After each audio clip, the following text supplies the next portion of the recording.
You know, the first time I actually got invited to go to Sri Lanka, I thought, nope, this is not for me. I am not going to do this. I went to Sri Lanka to bless and to give and to equip the ladies that I met. But I never thought that I'm going to come back and be changed.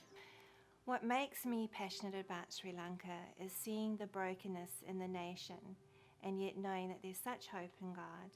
And so I keep going back because I know that there's an inheritance for the people there and to see that passed on to the generations. There is so many people, especially the women, that has got no worth at the moment there. And it's due to culture, but also because of people's words. They really get broken by words like, you're not worthy. To deal with these problems where you have women that are so undervalued, I think it's just to bring God's heart, to hear what God wants to say to them, and to teach them how God sees them, how what He's thinking about them.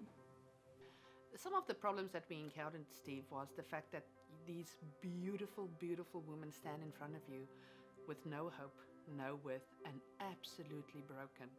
And that was really hard to look at them and to come from inspiring them again and saying, lift up your head.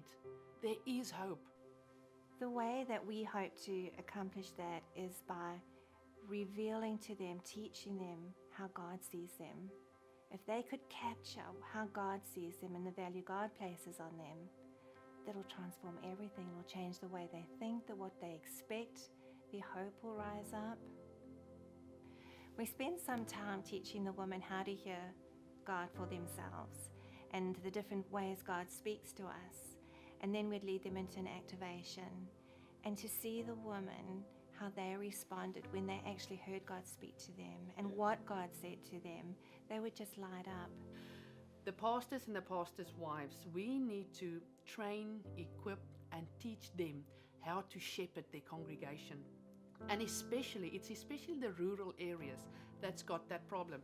They don't have a Bill Johnson, they don't have a Pastor David, so they only rely on themselves. And to equip them is going to make such a huge difference, because we will leave a legacy with them, but they will carry on and take their congregation and their people further, especially the women. And if the pastors can change the mind of the men, there's going to be a huge impact in Sri Lanka.